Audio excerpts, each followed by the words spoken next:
We began last week by talking about this picture of a relay race when the runners would run around the track and come up to the next leg of the race, and they would take a baton, and as the runner in front of them would begin to run and place their hand backwards, the runner from behind would run up to catch up with them, place that baton in their hand, and in one fluid and smooth motion, that baton would be passed on to the next runner who was fresh, who was strong, who was ready to go, ready to run that leg of the race, and able to run that leg even more efficiently than the guy behind him who had already been running some. And ultimately, the ability to win that race would be dictated by the ability of those people to hand off the baton to the next runner. And we began talking about this reality of handing off the baton and passing the mantle, as Elijah does here with Elisha. As this man of God who has stood in the gap for some time, who has stood up to the false prophets of Baal, who stood up to King Ahab, who stood up to Queen Jezebel, who's faced the negativism, the indictments, the threats on his life, the hardships, all these things, even the loneliness. Now he is given this instruction by God as he sits in this cave, basically mourning and just trying to recover from all the stresses that have been brought upon him. And God says, okay, I've got a plan. I want you to pass the baton. I want you to go and look up this man, Elisha, and I want you to anoint him to be your follower and to be your servant and to come in your footsteps and to take on this job and to be a help to you. And not only to help you, but to be an advancement of the cause that you stand for, the cause of God upon the earth. And as we looked at that, we said that there was a reality that when Elijah willingly did that, when he anoints Elijah his successor, that God's plan was advanced and God's people were benefited. And that really is an important statement, and I hope that you will not lose track of, that God's plan is advanced and God's people are benefited when we pass the baton. It has been said many, many, many times by many people, and it's by no way original with me, that as Paul had a Timothy, Paul had a younger preacher that he brought into the ministry, and he taught and he trained and he sent him out. As Paul had a Timothy, we all need to have a Timothy in our life, and we all need to have a Paul. We need to have someone who's helping us, and we need to help someone else. We need to be advancing this thing. We need to be passing the baton. And I encourage you today, as we have a business meeting, and as we are going to be nominating some people to stand in the lead roles in different capacities in our church, you need to stop and to look at this and say, how can we better pass the baton for the glory of the Lord, for the good of his cause, and for the benefit of his people? How can we do that? And I think that as we study this text, and you say, well, Pastor, you timed that just perfect. You must have really worked with this. I didn't time this at all. I'll give God the glory if there's any to be had. The reality is that this is just the next verses we've come to, and I had no intentions of landing here on this particular day. But how appropriate is it for us to understand this need for us to be passing the torch, passing the baton, throwing our mantle upon someone else and saying, hey, let's serve God together, because I'm not going to be here forever, but you're going to probably outlast me, and you can carry the charge forward. And as we do that, God's purpose advanced, God's people are advantaged, and we have the blessing of being able to say, you know what, God knew best all along, didn't he? We looked last week in verses 15 and following. Let me take you back there very quickly and reread this text. Very quickly, we'll look over what we talked about last week, and I've got 3 more points for you, 3 more points of application that we're going to pull out of this text. Let's read in verse 15. It says in 1 Kings chapter 19, beginning in verse 15, the Lord said to him, go return on your way to the wilderness of Damascus, and when you have arrived, you shall anoint Hazael king over Aram, and Jehu the son of Nimshi you shall anoint king over Israel, and Elisha the son of Shaphat of Abel-Meholah you shall anoint as prophet in your place. It shall come about, the one who escapes from the sword of Hazael, Jehu shall put to death, and the one who escapes from the sword of Jehu, Elisha shall put to death. Yet I will leave 7,000 in Israel, all the knees that have not bowed to Baal, and every mouth that has not kissed him. So he departed from there, and he found Elisha, the son of Shaphat, while he was plowing with 12 pair of oxen before him, and he with the 12th.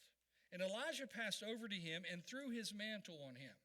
And he left the oxen, and he ran after Elijah, and he said, please let me kiss my father and my mother, then I will follow you. And he said to him, go back again, for what have I done to you? So he returned from following him and took a pair of oxen and sacrificed them and boiled their flesh with their implements of the oxen and gave it to the people, and they ate. Then he arose and followed Elijah and ministered to him. This very familiar story has often captivated our Sunday school curriculums. There have been a lot of flannel graphs through the years, a lot of stories told concerning this. But really, what is he getting at?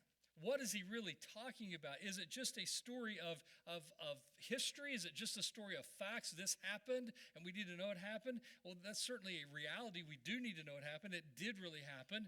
But why did God choose to record this for us in his word? Well, I believe he chose to record it for us for a couple of reasons.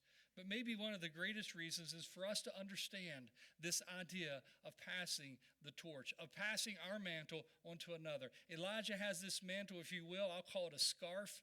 I'm not sure, probably something that would have been worn in the arid region there to protection from the sand and the wind and the sun. Something maybe he wrapped around his head at times, and we see that earlier, and probably something like that. But it became a symbol of some sort of his position as a prophet of God, and he became affiliated with him, and people probably recognized him based upon that, I would assume, because of the way that is used in this text. And as Elijah there is in the cave, he's sort of licking his wounds, he's sort of lamenting the realities that he's really kind of alone in this thing called preaching the truth of God. And God there meets with him and shows him his power, but he says, I'm not in that power. He speaks to him in the still small voice. And there he speaks to Elijah. He said, okay, Elijah, now that I've got your attention, I want you to go out and I want you to put your mantle on someone else. That being Elisha. Elisha, not Elijah, but Elisha. And he tells him where he is. He tells him who he is. And it says in verse 19 that Elijah departed from there. We talked about that, how that we can't sit in the mouth of the cave forever. Sometimes we just got to get up and go and do. We got to get up and go. And we're going to talk a little bit more about that today. But he goes from there and he finds Elisha. He was plowing. He has 12 yoke of oxen. I just picture this. 12 yoke of oxen. Now the question is, did he have just 2 teamed up and he had 10 more sitting on the side waiting in the shade? Well, that doesn't really make sense, because the time you worked out all 12 of those, 6 different teams, you'd be worn to the ground. I think the implication is he had all 12 yoked up together, and he had this had all these 12 pairs of oxen. I kept saying 12 there, but he had 24 oxen, 12 paired together, 12 pairs of oxen. I got it there. I said it. And as he puts these guys to work, I think it is a picture of a little bit that's going on in the mind and the heart of this guy Elisha. And I think we get a little picture of this guy by looking at how he's working, what he's doing, and how he's working. And it's there that Elijah encounters him, probably trouncing across this field. If you've ever walked across a broken field, a freshly broken field, it's a great way to break an ankle. It's hard to walk. And I just imagine Elijah trudging across this field with his clothes maybe blowing in the wind a little bit, and maybe that mantle blowing a little bit. And he walks up to Elisha, and he places this mantle on him. And there seems to be in the text just a matter of fact, not really a whole lot of conversation, not really a whole lot of explanation, not really a whole lot of, do you want this, do you not want this, or would you do, raise your hand if you're, none of that. He just puts his mantle upon him. And if the text gives us the details that are there, that's all there is. And Elijah is faced with an unexpected decision that he has to make. What am I going to do now? I know who that was. I know what this means. I probably don't know all that it implies, but I understand this is a decision point in my life. And he looks, and guess what? Elijah's gone. He doesn't even have a chance to respond. Elijah is just gone. And he chases him down, and he says, wait. Let me go talk to my family. Let me go say my goodbyes. I will do this, but I want to go. And Elijah looks at him and says, just go back. Forget it. And he just keeps on going. And Elisha goes back and takes those oxen. He sacrifices one of them. He takes the plow. He sets it on fire as fuel for the sacrifice. And he basically sacrifices that oxen. He burns that plow. No one's going to use that plow again. No one's going to use that ox again. And he feeds it to the people. And then he goes and he pursues Elijah. And as he catches up with Elijah, the Bible says that he catches him up. And it says that he rose and he followed Elijah. And it says, and he ministered to him. He became a follower in the footsteps of the ministry and the life of Elijah, the great prophet. And Elisha, the prophet, becomes a man of God that was known all across the nation of Israel.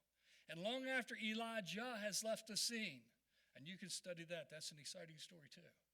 But after he has left the scene, there is this man who's wearing the mantle, who's proclaiming the truth, who's standing in the gap.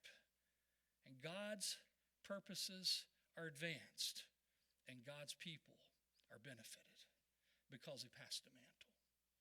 As you looked at this with me last week, we considered the reality that Elijah's facing certain tensions in his life.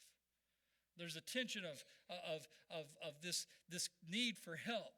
None of us like to ask for help. I sit and watch our men. We are a comical bunch. I don't know if you realize that. But we are absolutely funny. And you can see someone standing on the top of a ladder carrying 500 pounds on this shoulder, 200 pounds on this this shoulder, and you can walk up and say, could you use a hand? No, I got it. You know, and we just won't take the help. And Elijah faces a tension. You know what? I've been doing this by myself. I think I need the help. God says I need the help. God's help is available. I got to humble myself and accept the reality, acknowledge that I need the help. And remember back in the earlier part of the chapter when God asked him, Elijah, what are you doing here? What are you doing here? Twice he asked him that question. And what was he getting at? Elijah, I got a plan. I got some help for you. But you need to first understand you need that help. You got to come to that acknowledgement. You got to come to the place that not only do you acknowledge the need for help, but you accept that God has a plan and you accept God's plan. A lot of times my plan, my designs, my desires for what I want God to do in me and in you as my church and as our church, as I look at what I think, this certainly must be exactly what God wants for us. And then God says, no, that's not what I want. We're not doing it that way. And I'm in this tension of, God, I want this for you, for your glory, for your good, for the good of your people. And God says, yeah, but I'm going to do it my way. I got a plan. Follow me. You know what? That's a hard thing to do. And that's exactly where we see Elijah here, accepting the plan of God. He had to go. He couldn't sit here any longer. He had to anoint someone. He had to bring them into this ministry of service. And he had to trust God that God was going to continue his work. And God says, hey, I'm going to make sure that these 7,000 who have not bent a knee, they have not worshiped the false gods, they are still true to me. I will preserve them, Elijah. And you have to trust me on that. You got to accept my plan. And you need to go. You need to obey. And it says there in verse 19 of that passage, as you look back to there, chapter 19, verse 19, so he departed from there. Sometimes we just got to get up. We got to go. You know, it's not about me getting to do God's will my way. It's about me doing God's will, God's way, and God's power for God's glory. And as we begin to come to this reduced place of this tension in our lives where we say, you know what, all these things that I'm fighting for, though they may be the right heart, they may be the right thing, I want to do it God's way. When we begin to do that, we're dealing with some of the struggles that Elijah dealt with. So again, of the four principles, we look here at the first one, said this, that life's not about me. Life's just not about me. It wasn't about Elijah. It's not about me as a pastor. It's not about you as a church member. It's not about any of us as individuals. Life is about God. We talked about Daniel in a Sunday school lesson with the men this morning. And we talked about the fact that Daniel as a young man was taken captive. He was marched off to Babylon and he never returned. He died there. How is that fair? How is that right? Well, here's how it's fair and here's how it's right. God created Daniel for God's glory. He didn't create God for Daniel's glory. And can I tell you that he created you for his glory? He didn't create himself for your glory. It's not about me. It's not about what I want. It's not about what you want. It's not about what Elijah wants. It's about what God wants. And we need to understand the reality that there is a greater cause here. And when we embrace life that is for God and we come to this place of acceptance, we have that opportunity to see that victory is secured not because I have honor, not because I have been exonerated, not because I have been lifted high, not because God has taken all the troubles out of my life, not because I have it easy, not because I have wealth, not because I have health, not because any of those things. Victory is secured in one reality, that God is sovereignly in control and I exist for him. It's not about me. And we're able to be bold in our faith in the midst of hardships because we've come to this first principle that Elijah faced as he dealt with these tensions. As you read on in the story, you come to a second part of the story, and that is where Elijah encounters Elisha. And I just want to point out one thing here early on in this verse, verse 19. It says, while he was, what's the next word? Starts with a P. Plowing. Good. I didn't have to give you the second part. So you did well today. He was plowing. Now, let me stop and just get you to think with me for a moment. What does that tell you about Elijah? Not only the fact that he was plowing, but how was he plowing? He had 12 yoke of oxen. That means 24 creatures. What do we know about a man's social status that would have 24 yoke of oxen to march out to the field to plow? Do you think that maybe he would have had some resources available to him? How many yoke of oxen do you have? You know, and the point being this, you know what? We don't have an abundance necessarily. We're not necessarily wealthy people. I think Elijah would have certainly had some wealth in his situation. For him to have this many oxen at his disposal, and I don't know how that worked. Maybe he borrowed them. I don't know. But I think the implication goes beyond his financial status and gives us a glimpse into his head and into his heart. Why would you plow with 12 yoke of oxen? My sister and brother-in-law were just in town this week, and they were coming over from the eastern part of the state, and they saw an Amish man plowing with 4 donkeys teamed up together all in a horizontal row. I'd like to see that. I like stuff like that too. And they were amazed at that. And I said, yeah, he's probably just standing on the plow, wasn't he? He said, yeah, he was. And I said, I don't know how they don't fall off. But they get back there and they see me. Elijah had 24 oxen. What in the world was he doing? What was the intent behind that? Why would you plow like that? What type of, there's a lot of questions there, and I'll have to be honest with you. I don't know that I can answer them with absolute definitive declaration. This is exactly what was going on. But I'm very suspicious of this fact. I'm very suspicious that this is a statement concerning the reality of his commitment. You see, Elisha is already active. He's already plowing. And that's another reality of this story, that when Elijah encounters Elisha is not sitting around waiting on God to do something. But he's out in the field and he's plowing. And he's plowing with 12 oxen. When a man who can afford 12 oxen, 12 pairs of, how many people worked for him? How many employees did he have that could have been holding that plow? That could have been told, hey, you go plow this field. But he's not doing that. He's out there in the middle of it. He's actively engaged in the task that God has put before him. You say, well, why would he do that? I'm not really sure, except to say that I think it gives us a glimpse into this man's heart, that he wasn't sitting on the sidelines hoping God would just come by and wave his magic wand over his situation to make life all good and clear. No, he says, you know what? I don't know what God's got for me, but I know what I can do today. I can get that field plowed. And if I take all 12 up there, I can get it done in a hurry. Here we go. Let's go. And he marches off to engage in the task that God has set before him. What an amazing testimony that is. You know, Elijah, where was Elijah just shortly before this? Sitting in the cave. Nobody loves me. Everybody hates me. I'm going to eat some worms. You know the story. And he's just sitting there saying, woe is me. I'm the last one, God. I've worked very zealously for you. And I'm just left here and let me die. I don't want to live any longer. Now Jezebel's after me. She's going to kill me. And he's having a crybaby party here. And God says, you know what? Go talk to this man. His name's Elisha.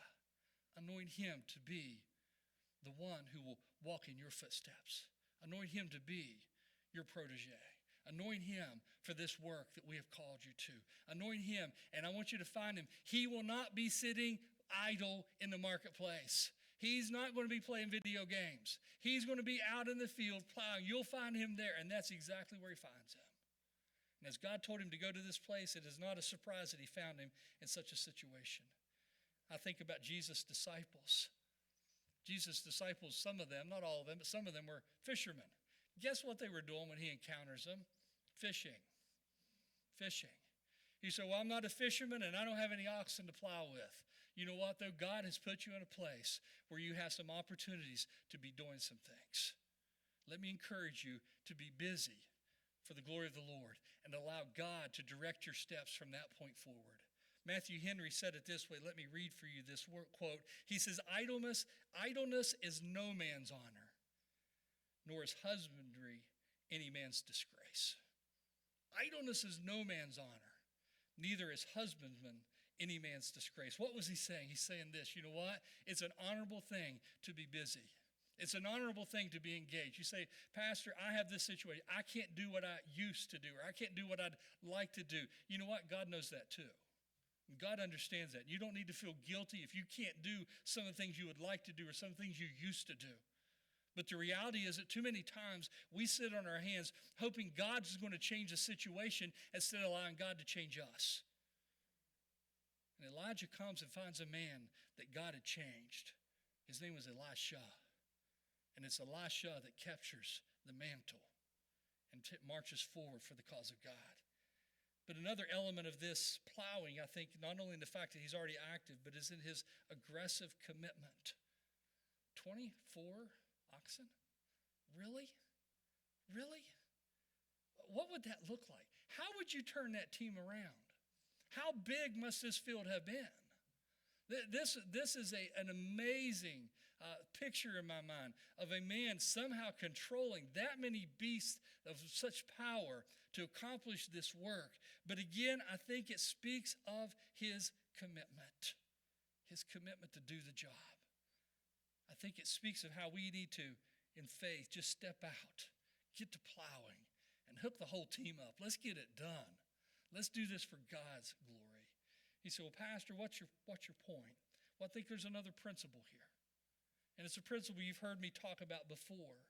And it's a principle that I think is very important for us to consider today. And that is this, that you can steer a stationary object, but that doesn't change its location. I have this picture in my mind, and I'm going to do it for you because I don't want to take the time. I was going to have some young people come up, and we were going to have a big thing, but it's going to get too distracting. But imagine with me if I had two people up here. I had one of them pointing this direction, and I said, the goal is right here. I want you to go to this location. This is the location I want you to end at. And this person is right here, and only have to go just 3 or 4 steps. And I had a second person, and they were right here. And I said, I want you to go to the same exact location. The only thing is you can't go backwards. The only way you can go is down this way. And I said, go. But I kept this person from moving their feet. And as they stood here, they could turn the wheel, they could face this, and they've pointed themselves in this direction, but they weren't allowed to move. They changed their directional look, but they didn't change their location. This person, on the other hand, has the ability to move. You say, but he's going away from the goal. Yeah, but guess what? He can get down there and turn and go down this side, come over to this side, and come all the way down here, and come right back to here. This person's not allowed to move. Who's going to win? Who's going to accomplish the goal? The one who's looking the wrong way to begin with. He wasn't even going the right direction. He went a long ways out of his way. It was unreasonable to think that that person could in any way beat this person, but the reality is this. So many times we do that very thing in our Christian lives. We turn the steering wheel of our Christian faith. We point ourselves in a direction that we know we need to and want to go, but we won't take a step. We won't get the oxen out of the barn. We won't start plowing the ground. And you say, but I'm afraid I'll go the wrong way. You're going to go the wrong way. At times, you're going to get a little crooked. At times, you're going to have some struggles.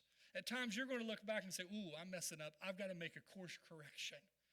But if you want to get to the goal, if you want to get to the place, you've got to do more than just steer the stationary object of your faith. You've got to actually begin to move forward. Some of us need to get out of this pattern of lack of commitment. We need to get out of the cave. We need to take the oxen and we need to slaughter them. And we need to take the plow and we need to set it on fire. And we need to burn some bridges, so to speak. And we need to start doing the things that God has called us to. Start moving forward. You say, but I'm going to mess up. Yes, you are going to mess up, just like I mess up, just like everyone else messes up. But it's not about whether or not we mess up. It's about getting towards the goal that God has put before us. If you steer a stationary object, you don't change your location at all. It's important to steer, but you got to move. You got to plow.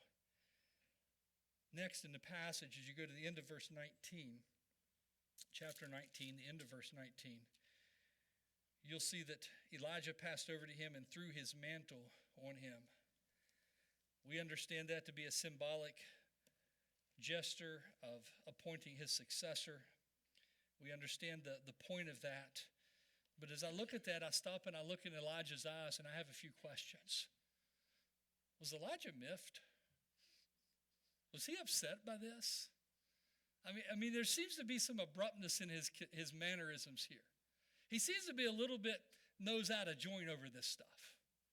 And it's like he doesn't really want to do this. And he goes up and he anoints him. And then as you read on in this passage, you read between verses 19 and 20, Elijah's gone. And it doesn't even say he left. He throws his mantle on him. Elisha turns around, and he's nowhere to be seen. Just between two words and two different verses. He's just gone. And there seems to be some tension here in his heart. Is this done in haste? Was he doing this in protest? What was the heart of Elijah? I don't know that I can answer that, except to tell you this, that there is certainly a symbolic reality in this laying of the mantle upon Elisha.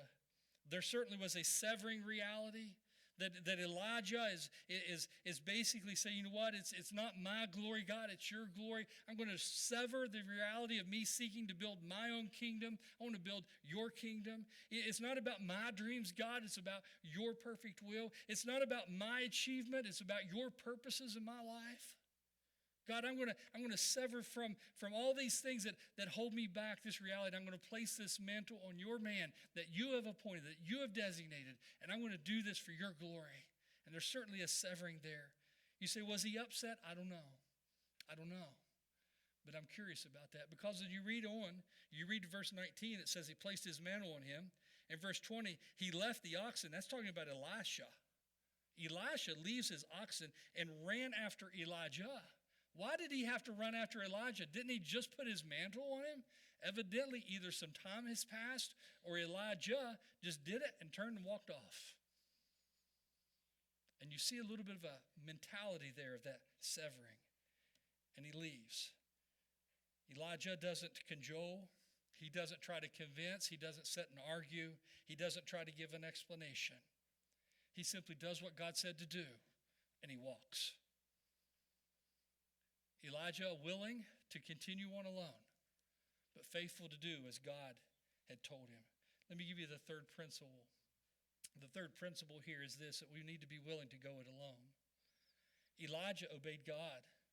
He did exactly what God said he was supposed to do. He went and he found this man named Elijah of this certain family and this certain place, and he found him out in the field. And as he found him out in the field, he puts his mantle up on him, and he basically gives him the invitation, and then he turns and he walks away and says, God, if you do it, great. If not, I'm still willing to be faithful to serve you. I'm willing to go it alone. And he turns and he walks away.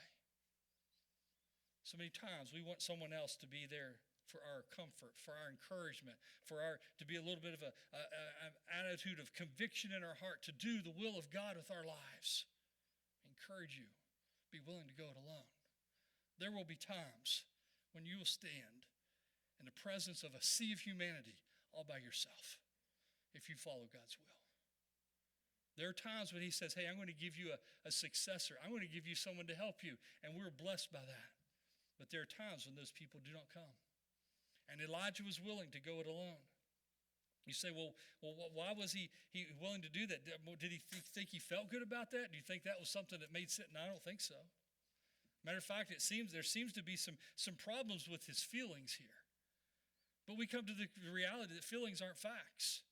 Feelings are feelings. Facts are facts. Sometimes they're identical. Sometimes they're completely opposite. Feelings aren't facts. Neither Elijah nor Elisha seem to have the right feelings. Elijah seems like, you know what, I'm just going to do this, and if you whatever. And Elisha says, well, let me just go talk to my family first, say goodbye, and close up some things and take care of this, and I got some business dealing. And Elijah, no. And both of them probably struggling with feelings. But the fact was this, God had called them. God had called them. And ultimately, when we see these two men, this abruptness of Elijah with little patience seemingly, and sometimes I get a little bit amused by that. And then I see Elisha, who is out here plowing with 24 oxen, obviously a man of just get it done mentality, and yet he's wanting to go wrap up some things, which would be sort of reasonable to expect. But struggling with that, in the end, both of these men come to the place that they illustrate their faith and their willingness to stand alone and to stand for God. Let me tell you today that as you look at the story of Elijah, you can't help but see on multiple levels and multiple times before this and times after this, when Elijah stood alone. And we're going to have to be willing to stand alone. Life's not about you. Steering a stationary object doesn't change your location. You got to be willing to stand alone. And as we come to verse 21, let me share with you the reality of Elijah committing to follow and the principle that is born out of it. Verse 21, it says, "So he returned from following him, took the pair of oxen and sacrificed them, boiled their flesh with the implements of the oxen, and gave it to the people, and they ate. And he arose and followed Elijah and ministered to him." The struggle of verse 20, at the end of that verse, where Elijah looks at Elisha after Elisha has chased him down and asked, "Let me go say goodbye to my family." And Elijah looks at him at the end of verse 20. You can read there, "Go back again, for what have I done to you?" There's that abruptness again. And he says, make up your mind. Elijah, you got to decide. Elisha, you have to decide. You need to make a commitment here. You need to sever some of the things of the past if you're going to do what God's calling you to do here. And he makes a very clear very clear argument, appeal to him in those words. Go back, for what have I got to do with you? Elijah makes a severance of his own. He takes the oxen and he slaughters the ox. And he takes the plow and he burns the plow. How many of you would walk out in the parking lot today and take a match and set your car on fire so that you wouldn't return to the path that you know you shouldn't be going? So you know what? I don't want to go down that road anymore. I'm going to burn my car up so I don't go there, and I'm going to go serve God. You say, that's ridiculous. I'd sell the car. I get to my, you know what? That's not what Elisha does. What does he do? He severs from him any potential of going back where he was. And he makes a statement of sacrifice, giving this oxen up, and he slaughters it. The Bible so many times cautions us against going back to the old ways. This Bible speaks of those who've laid their hand to the plow and looking back are not worthy for the kingdom of heaven. The Bible talks about in 2 Peter chapter 2, the reality of dogs returning to their vomit. In other words, people going back to their old sinful ways. And if they had only burned the plow, if they had only slaughtered the ox, it wouldn't even have been an option. Then they would have been able to step out and say, you know what, there's no reason for me to go back there. In Acts chapter 19 and verse 19, as Paul was in Ephesus on that third missionary journey, and as he's there with these people, and he is confronting those who were practicing witchcraft. They brought their books, and you know what they did to them? They sold them on eBay, and they made enough money to build a new church. No, they didn't do that. They burned them. Why did they burn them? So they couldn't return to them. And the reality, the obvious principle of severance and then service is this: commitment is another word for sacrifice. When we begin to be committed to God, it will be evidence in the sacrifices that we offer him. Not in the self-abasement to somehow appease God. Not interested in that. Neither is God. Not interested in sometimes trying to manipulate God by you being so brokenhearted that you give up this and you give up. That's not what we're talking about. But when you begin to give up and you begin to lay down these sacrifices and you begin to burn your oxen, you begin to burn your plows so that you can't go back there, but you're trusting God to take you forward for his glory, we begin to understand commitment. Commitment that's a sacrifice. Church, don't deceive yourself in saying that you will commit to God, but you won't sacrifice your securities. You say, what do you mean by that? What do you think Elisha was plowing the field for? Do you think he's planting daisies? He's planting food. That's why he's plowing the field. And it's his security going forward. If he didn't have those oxen, and if he didn't have that plow, and if he didn't have that field planted, guess what? He's going to have to get his food somewhere else. You say, well, how would that have worked? I'm not sure. I can't say. But I can tell you this, that there certainly must have been a reality of security in what he was doing. And he says this, I'm not going back to that security. I'm going to sacrifice that.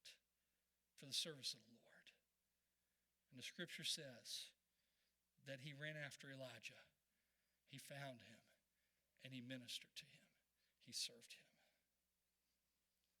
Elijah passed the baton to the next runner. God's gracious, his all-wise, and sovereignly enacted plan will always advance the things of this life that we would call good. So many times we're resistant to the will of God. We're resistant to some of these simple things. I know that I am, and I'm probably not alone in that. I think I'm pretty confident in being able to share that with you. We need to trust God and say, God, you know, your plan's best. This is the right way. Elisha was raised up as God's prophet. You say, well, boy, I'd hate to fill Elijah's shoes. I'd hate to have been the guy that followed him. Well, it's interesting when you look at the life of Elisha. Elijah stood before 4 different kings. That's pretty impressive. Elisha started the school of the prophets, and he trained many men in the faith. And Elisha performed more miracles than any other person in the Old Testament and more than any other person in the New Testament except for the person Jesus Christ. Which I don't think he had any problem filling his shoes. He was a man of God. He was a man of God upon whom the mantle of Elisha fell. In like fashion today, we reckon with this issue of passing the baton, passing the mantle to the next generation. And let me tell you that you're either passing the baton or you're accepting it if you're doing God's will. In other words, you're either handing it off to someone else or you're reaching back to take it from someone else. You ought to be somewhere in that continuum. And if you can't find someone in your life that you're reaching back to glean from their blessings and their strength and their testimony, and you can't find someone that you're handing forward to, can I encourage you to go back to this text and to prayerfully consider how God can bring you that place in your life. You say, why would I do that? For 4 reasons.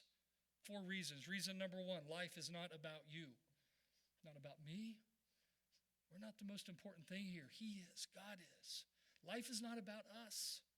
Number 2, steering a stationary object doesn't change its location. You can point yourself north, south, east, west, doesn't matter. You say, I'd like to go to the beach. I'm going to go to the east coast. You can look towards the east, which would be this way, I believe.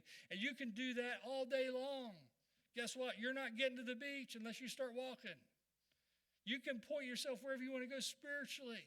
You can change your directional look, but if you don't change your location and you don't start plowing, you don't start moving, can I tell you, you're not going to get there.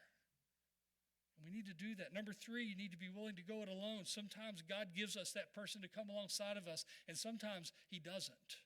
Sometimes God's will is not for us to be upheld and buoyed by the faith of others, but to stand upon our own conviction, our own sense of right and wrong. And we need to be willing to go it alone sometimes. And fourthly, commitment is another word for sacrifice. You could say that in reverse. Sacrifice is another word for commitment. The truth of the matter is this: when we are committed to God, you'll be able to look in your life and see, you know what? It's not any glory to me, but I can identify that I laid this down for the glory of the Lord. I laid this down so I could serve him. I burned this plow so I wouldn't return to this plow. I took care of that temptation in my life. Commitment is another word for sacrifice. When we do this thing God's way, don't ever forget that God's purposes are advanced and God's people are benefited. And may God use us to accomplish that, even in our church, even in this service to follow, even in this business meeting. May God's purposes be advanced, and may his people be benefited. Would you bow your heads and pray with me? Lord, we ask for your help. Lord, the things that we've talked about are lifelong struggles. As long as we're on this earth, we're going to battle with these things. I know that I do. And Lord, I pray that you'll just help us to be encouraged by the example of a man of God by the name of Elijah. And Lord, I pray that we would be an Elijah who hands off those things that you've given to us, you've blessed us with. And Lord, I pray that you'd also give us Elishas. Lord, people to come alongside to be brought into this thing called the work of the ministry. Lord, not vocationally alone, but Lord, in every level of the church. May we be diligent to serve you, to be faithful to you, to proclaim your word as these prophets were. And Lord, I pray that your people will be benefited and that your program will be advanced. Use us in that way, even in this meeting to follow. Lord, we dedicate it to you for your purposes, not for ours. May you accomplish your will. In Jesus' name, amen. Amen. I'll ask John to come to close us in a final hymn. We're going to have a brief break after that, and very